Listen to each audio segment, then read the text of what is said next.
नमस्कार दोस्तों, सुकून के कुछ नए पलों के साथ आपकी दोस्त motivational author and speaker doctor Tilottama Azad. आज के इस सेशन में हम चर्चा करने जा रहे हैं कि हर पल आनंद और सुकून में कैसे रहे। अगर हमें हर पल और आनंद और सुकून में रहना है तो हमें कर्म इस तरह के करने होंगे कि हमारा सुकून बरकरार रहे। अब जब हमें कर्म की बात आई तो कर्म कैसे होना चाहिए? हर कर्म ऐसे हो जिसमें जिसमें भावों की शुद्धता हो, भाव की पवित्रता हो। जब हमारे भाव शुद्ध होंगे, भाव पवित्र होंगे तो हमारे कर्म अच्छे होंगे, और जब हमारे कर्म अच्छे होंगे तो हमारे जीवन में सुकून और आनंद के पल बने रहेंगे। चलिए एक छोटी सी कहानी के माध्यम से समझते हैं। एक फैक्ट्री जहां पर गिट्टियां बन रही थी। मजदूर बड़े बड़े पत्थरों को लेकर ऊपर जा रहे थे। जब एक मजदूर ऊपर गया, उसके हाथ में बड़ा सा पत्थर था। अचानक उसका बैलेंस बिगड़ा और उसके हाथ से पत्थर नीचे गिरा, और जैसे ही पत्थर नीचे गिरा, जो मजदूर आ रहा था उसके सर पर गिरा और उसकी मृत्यु हो गई। वहीं एक दूसरा मजदूर जो शराब के नशे में था और वह भी पत्थर लेके ऊपर जा रहा था।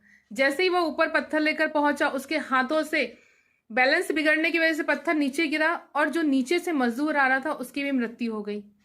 वहीं तीसरा मजदूर जो नीचे आ रहे मजदूर से रंजिश रखता था, जब वह पत्थर लेकर ऊपर गया तो अपने हाथ से ऊपर से जानबूझ के पत्थर नीचे उस मजदूर के ऊपर गिरा दिया और उस मजदूर की मृत्यु हो गई। तीनों केस में नीचे से आ रहे मजदूर की मृत्यु हुई और ऊपर जो खड़े थे मजदूर, उनके हाथ से पत्थर नीचे गिरा।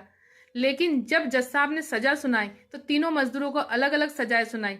पहले मजदूर को बाइज्जत बरी कर दिया गया, दूसरे को 5 वर्ष की सजा सुनाई गई और तीसरे को आजीवन कारावास दिया गया। ऐसा क्यों? जबकि कंडीशन तीनों की एक सी थी, तीनों ने एक जैसे कर्म किए थे, फिर फल अलग अलग क्यों मिले?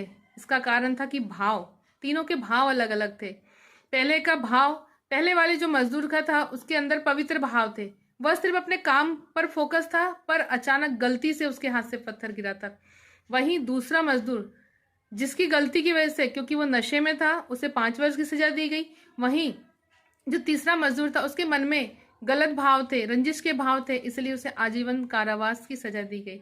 जब एक जज एक प्रकार के कर्म की अलग अलग सजा दे सकता है तो ये ईश्वर, ये निराकार, ये गोविंद हमें एक जैसे सजाएं कैसे दे सकता है?